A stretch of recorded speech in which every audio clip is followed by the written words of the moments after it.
Our topic this week, out of Genesis 21, Abraham, peace at Beersheba. Starting in verse 22, Avimelech and Phicol, the commander of his army, spoke to Abraham, saying, God is with you in all that you do. Now therefore swear to me by God that you will not deal falsely with me, with my offspring, or with my posterity, but that according to the kindness that I have done to you, you will do to me and to the land in which you have dwelt. So get a little background of this. These two characters have met before, Abraham and Avimelech, about a chapter before this, or actually a chapter before this, in chapter 20. And Abraham lied to Avimelech that Sarah was his sister, or somewhat of a lie. And then even after Avimelech takes Sarah to as his wife, or one of his wives, Abraham doesn't speak up, still doesn't say anything, doesn't still come forth and reveal that, yes, she's his sister, but also a wife. And then God does something to Avimelech and his family that they're not able to have relations and not able to meet with Sarah, and some kind of plague or something. And then it's revealed, God reveals to Avimelech in a dream that Sarah is actually Abraham's wife, and so he comes and rebukes Abraham and ends up sending Abraham and Sarah away with gifts. And so now here in this chapter, Isaac has been born. Isaac is now maybe 3 years old, or at least 3 years old and over. And so now Avimelech comes with his commander of his army this time to meet with Abraham, and he wants now an assurance from Abraham that he's not going to lie again to him, that he's not going to lie, that he's not going to deal falsely with him, or even down to his posterity, that there won't be. And so you will not deal falsely with me. So he comes basically and rebuking Abraham again, and this time wanting a commitment from him that he will not do that again to him. And he says, swear to me that God is with you. He acknowledges that God is with him. God's been blessing Abraham, and so he acknowledges that. God spoke to Avimelech in a dream, told him that Abraham's a prophet, and don't do anything to his wife Sarah. And so he knows that God's with him, and he sees how God has been blessing him. And so he acknowledges that God is with you in all that you do, but don't deal falsely. Swear to me by God that you won't falsely deal with me again. And then it reminds him, according to the kindness that I have done to you, right? I'm the one, even though you lied to me, I sent you away with gifts. I sent you away with some more flocks and herds, and blessed you. And so do so to me as well. And so how does Abraham reply to this request? Abraham said, I will swear. Now, what did we learn on Friday? What is that? Right, so what is that? The flesh, right. I will do it. I promise you. I swear I won't lie again. Right? And would have been better if Abraham said, well, by God's grace, I will not swear. And even Avimelech even set the stage for him, right? He said, Avimelech said, God is with you in all that you do, and swear to me by God. Right? He didn't say just swear to me by yourself. He said, swear to me by God. And so Avimelech had a better understanding of the gospel here than Abraham did.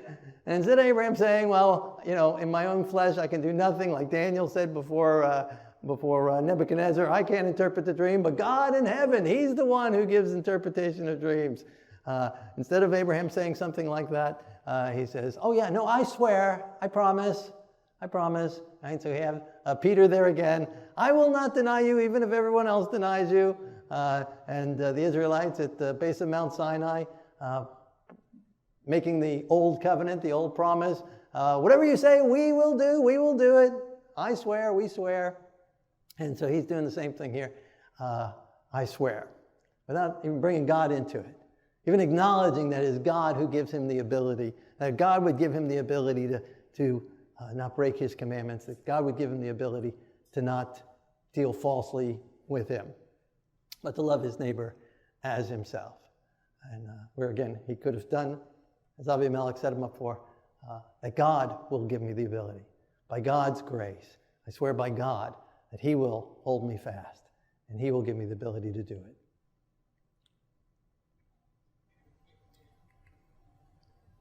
And then, verse 25, Abraham rebuked Avimelech because of a well of water which Avimelech's servants had seized. Avimelech said, I do not know who has done this thing. You did not tell me, nor had I heard of it until today. And so why does Abraham bring that up at this point? It's very human nature. It's very typical. When someone rebukes us, then we got to find some fault with them, right? You know, you see that a lot, right? Anyone's married, right? You know what I'm talking about, right? You find some fault. Well, you did, but yeah, you did, and you did, or any relationships, work relationship, or anything. There's, you know, when we get attacked, then we want to attack back, and so Abraham brings up this issue of this well, and Avimelech responds, "I don't even know about that. I didn't hear about this. You didn't tell me. Why didn't you tell me? We've had this, relationship together, neighbors here. Why didn't you mention this to me before? No one else has mentioned it to me. This is the first I've heard of it." Now, so far in this account, I would believe Avimelech, that he really didn't know about it, that no one had told him. Who would tell him? Would his servants come and tell him? If Abraham's not going to come and tell him, how would he know? And so why are you rebuking me about this? Why are you bringing this up? Why are you throwing this in my face? If this is such a big deal to you, why don't you come to me and just tell me? You know, or deal with it in some way, shape, or form. But I didn't hear anything about this. I didn't know about this. And so that might be why Abraham brings it up at that point. But it also might have been a good opportunity. Well, the guy's here now. And so there's some lessons that we can learn here with Yom Kippur in both of these dealings. Now is the time, right, to go and bring up issues with other people. If we have wronged someone, now is the time to go and confess it, to make it right, and lay it before the Lord. As Yeshua said, if you're on your way to the temple and you remember that someone has something against you, not even that you have something against them, but they have something against you. He doesn't say whether they rightly have something against you or wrongly, but they just feel animosity towards you for some reason. Go and make it right. Leave your gift. Stop where you are. Put your gift down. Go and make it right with them. And then go as much as is possible within you. They're not always going to want to agree. They're not always going to want to make peace, but as much as possible within you. Go and make peace. And then go back, get your gift, and then go on to the temple before the Lord. And so Avimelech did that. He went and wanted to make sure that Abraham, everything is clear before us now. Are we good now? You know, I give you gifts. I'm asking you to now be nice to me as I was nice to you. You won't swear to me. You won't deal falsely with me. I won't deal falsely with you. And we'll have this covenant together. We'll have this peace agreement together. And so Abraham wants to make sure everything's clean too. But what about this well? We're going to have peace, then everything. You got to leave my wells alone. And your servants got to leave my wells alone. And so he brings it up. And so now during this time, we still have this 24 hours, still within the 10 days of August, still before Yom Kippur. But if God reminds you 3 days from now of something else, then still go get it right. As long as you have breath, then make it right. Before the Lord comes, before we die here on earth, before our time is closed off, go make it right with someone else. If someone has wronged you, right? So if you have wronged someone, certainly go and confess it, apologize, and do all in your power to make it right, to make amends. But if someone else has wronged you, you should let them know. Don't just sit there and stir over it and steam over it and hold on to a grudge and let it bother you. And every time you walk past that well and you remember how they filled it in or took it from you and seized it, and how you lost out on that, and every time you see a car that reminds you of that person or hear that a name, it's the same name as that person, and brings up all those memories all over again, go and deal with them. Go and let them know that what they did was wrong. And that's what Abraham's doing here. Saying, your servants did something wrong, and I don't appreciate it. You want a peace deal here? Well, then let's make peace. Let's get everything straight. Right? And what's the best thing that you can say to someone to let them know that they did something wrong? Very good. I forgive you. Right? I said to you, I forgive you. You say, for what? What did I do wrong that you need to forgive me for, right? That's very simple, right? 3 words. I forgive you. I forgive you for what you did. It was wrong. And I don't want you to do it again. And I don't want you to do it to anyone else either. That's true forgiveness. That's biblical forgiveness. How we look at forgiveness today in society, and even in religious circles, is totally wrong. Totally wrong. We think forgiveness means, oh, it's okay. You know, often if someone accidentally bumps into you and they say, oh, I'm sorry. You say, oh, don't worry about it, right? And in that situation, it is fine. But then we apply that to all types of forgiveness. And that's why people don't want to forgive other people. I don't want to say it's all right. It wasn't all right. Well, you're exactly right. It wasn't right. And it's not all right. And that's why you should forgive. And we don't forgive good people, right? We don't forgive someone for giving you a gift. If someone gave you a gift, you don't say, oh, I forgive you. You don't forgive someone who does good. You forgive someone who did bad. So that's the whole purpose of forgiveness. It's to point out, or one of the purposes, is to point out that what they did was wrong. But also, at the same time, while it was wrong, I'm not going to get angry about it. I'm not going to lose my peace over it. I'm not going to let it stir in my heart and mind with bitterness and with revenge. I'm still going to expect that you pay it back. I'm still going to expect that I get my well back. Still going to expect that you fix the car, that you pay back for what the damage you did. If it was criminal, I expect you're going to go to jail. Police officers don't like to go to domestic abuse or religious thing where people do crimes to religious organizations. Because they show up, they risk their lives, and then the spouse goes, or the girlfriend or boyfriend or whatever says, oh yeah, okay, well thank you for saving me, but I'm not going to press charges. I forgive them. Well, that's not forgiveness. Forgiveness does press charges. It just doesn't over-press charges, right? In the world, in our carnal nature, when we don't forgive and we want to get even, we don't get even, we get back, right? You know, they said something mean, and so then we say something nasty, and then they throw something at us, a tomato, then we pick up a rock and throw that at them. They pick up a knife, they stab us, we pull out a gun, we shoot them, right? It escalates, it gets worse and worse, right? But the Bible says an eye for an eye, no more. Not 2 eyes for an eye, a tooth for a tooth, not 2 teeth for a tooth. Did I say that right? Equal justice. And that's what forgiveness demands. Right? And God's forgiveness is the same way. So we got this perverted idea of forgiveness, that God forgives us. Oh, well, he just forgives us and so I can continue in sin. He just forgives us and we just keep on living the way we are. He forgave us all. He paid it all. But that's not biblical.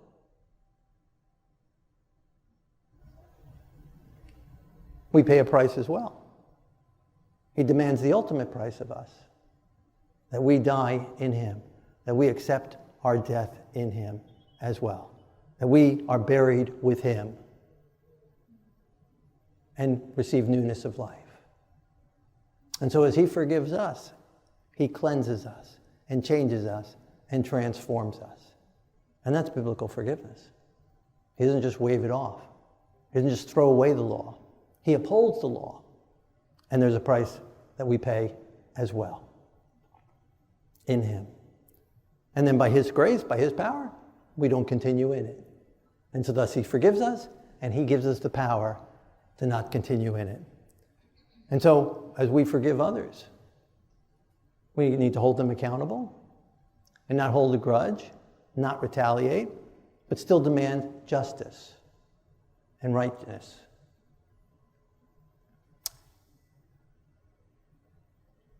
We even have in society debt forgiveness.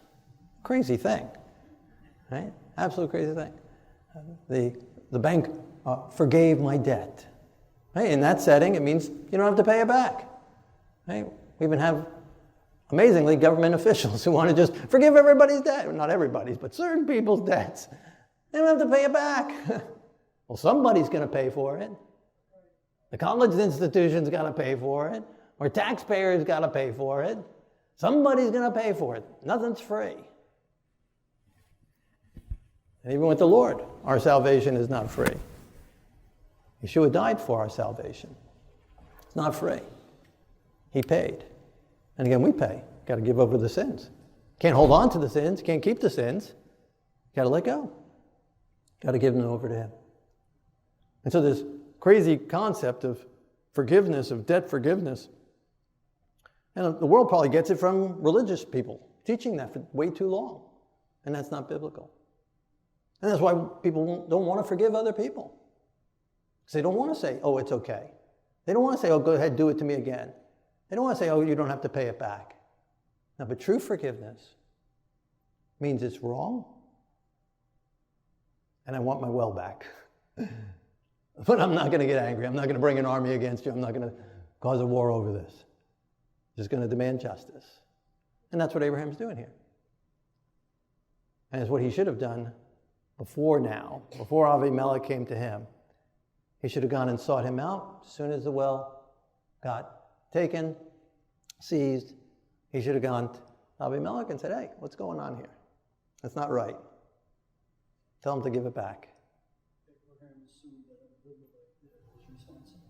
And so we, as God brings to our minds any area that someone has wronged us, now is a good time to take it before the Lord, ask the Lord to give you true forgiveness, ask the Lord to give you peace about it,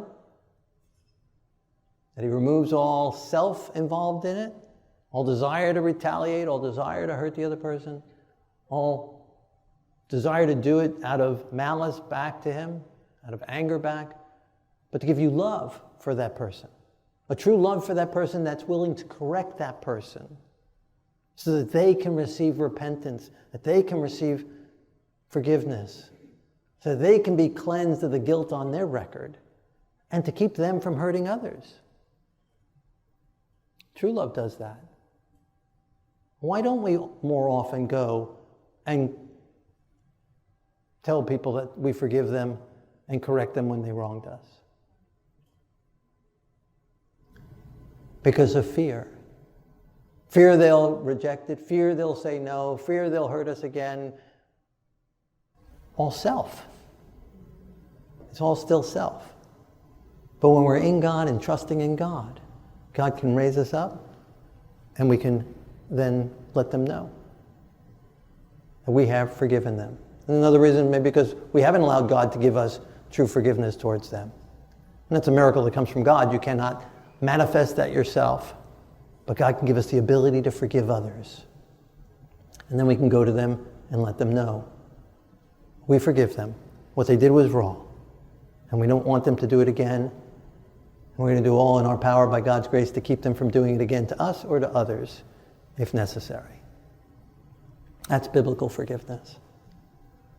And that's really the theme of Yom Kippur, experiencing God's cleansing, forgiveness, that we come in filthy and we leave white as snow, cleansed, purified, and everything is made right. And so, verse 27, Abraham took sheep and oxen and gave them to Avimelech, and the two of them made a covenant. So they make a pact together, everything's good, everything's peace, and Abraham's giving to Avimelech. Even though Avimelech's servants were the ones who wronged him, Abraham's giving him the gift. Similarly, when Abraham wronged Avimelech, Avimelech gave Abraham the gifts. And Abraham set 7 ewe lambs of the flock by themselves. Avimelech asked Abraham, "What is the meaning of these 7 ewe lambs which you have set by themselves?" And he said, "You will take these 7 ewe lambs from my hand, that they may be a witness that I have dug this well." So again, he's wanting peace and reconciliation. And as we go to those who've wronged us and we tell them that we forgive them and that we don't want to do it again, don't put yourself in harm's way. I mean, if the person is, dangerous, then just send them a letter, But, so use wisdom. Don't get re-abused again. But the goal is for peace, right? Not just for rebuke. The goal is for harmony between God and man. And so Abraham goes now and doesn't just tell him he was wrong and tell him he wants his well back, but he's working to make an everlasting peace between the two of them. And that's what Avimelech came and asked for, that you will not deal falsely with me or my children or my posterity. And so now Abraham is doing basically the same thing. Let's make a covenant together about this.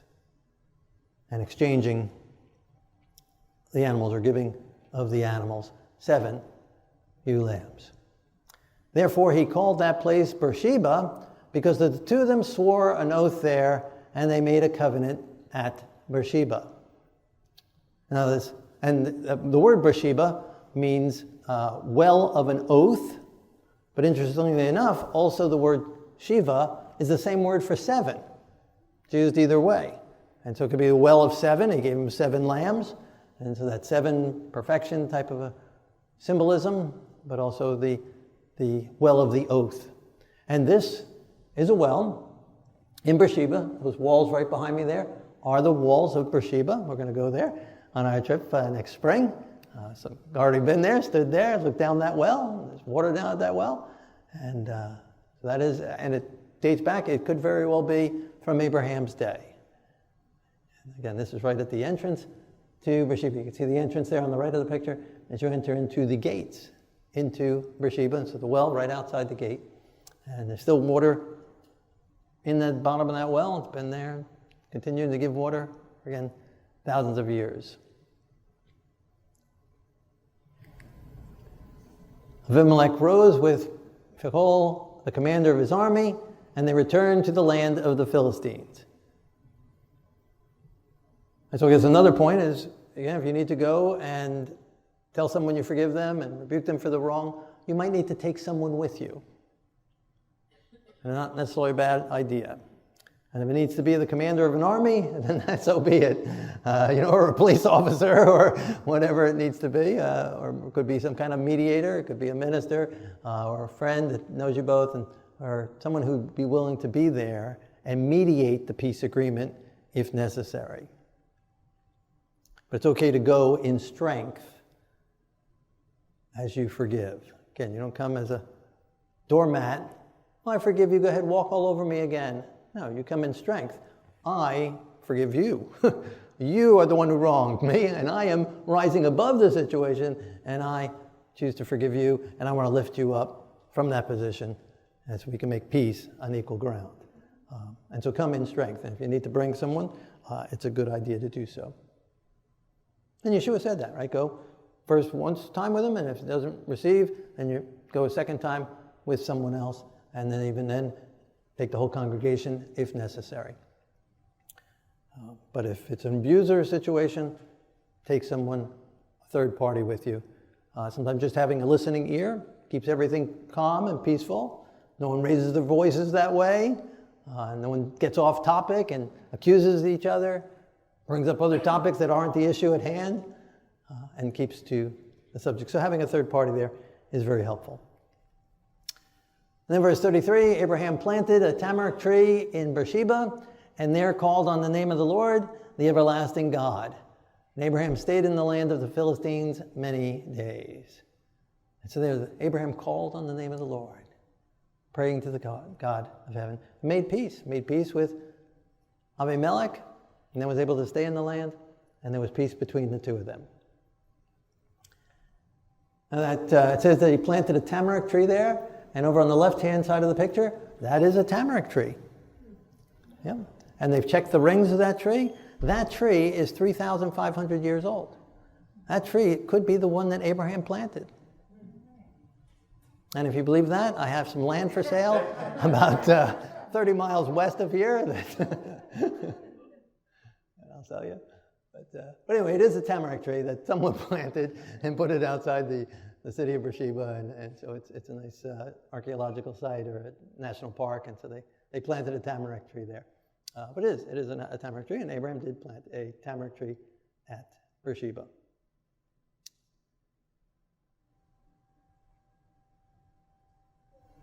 And so that's the story there and some of the application for our own lives. But how about some deeper spiritual meaning to this? Now, a few weeks ago when we looked at this story of Avimelech and Abraham, we saw that Avimelech, even though he's a literal person, a literal king of Gerar, of the Philistines, he also, in some ways, in the story that we saw, foreshadowed Avimelech. Avimelech means, anyone remember? Melech is king. Avi, of, father. Avi, my father is king. My father is king, right? And whose father is king? Representing Yeshua. We saw several points where Avimelech foreshadowed Yeshua, whose father is king. Not that he literally was. He was a literal just king of Philistines. But in the story, he acted out in the way that Yeshua does and foreshadowed him in some ways. Well, how about in this story? Does he continue to do that? Well, we read back in verse 22, Avimelech spoke to Abraham saying, God is with you in all that you do. Very similar to what the angel of the Lord came and said to Daniel. The Lord has blessed you. God is with you. Right? God is with you. May the Lord bless you and keep you. Right? He's pronouncing a blessing upon him. God is with you in all that you do. Now therefore swear to me by God that you will not deal falsely with me.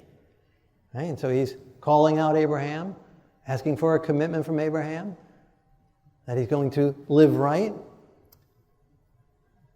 And he says, swear to me by God. Again, very godly way, very gospel way of putting it. Not swear to me by yourself, but swear to me by God, by God's strength, that you will do this. And be kind back to me as I have been kind to you. Right? And who's kind first? God or us? God, right? We love God because he first loved us. Right? And so Avimelech was first kind to Abraham. Who was the wrong one a chapter ago? Abraham. And yet who was the nice one? Avimelech. Right? And so here again he comes, I was kind first. And so God is kind first. God gives to us, even when we're wrong, he loves us, lifts us up. And so here Avimelech comes to lift Abraham up. Rebuked him in the last chapter, and now he's calling him to continue in sanctification, in the walk with the Lord. One thing to be forgiven for the past, now how are you going to live into the future? Swear to me by God's grace that you will not deal falsely with me, according to the kindness that I have shown you. And so the same with God. God has shown us kindness. I am the Lord who brought you out of the land of Egypt. Right? Thus you will live righteously from now on. Brought you out of the house of bondage, thus you will live. And so Avimelech says, I've been kind to you. And so now by God's grace, don't deal falsely with me. And how did Abraham respond again? What did he say? I will do it, right? I swear, right? How long did that last? In Abraham's life, we don't have any other story with Avimelech. But Abraham's son, Isaac, we'll see that in a few more chapters. Isaac goes and lies to Avimelech. Because Abraham said, I swear, I will do it. And didn't say, by God's grace, me and my posterity will do it. We need the Lord to strengthen us, and the Lord to see us through, and the Lord to keep our garments white.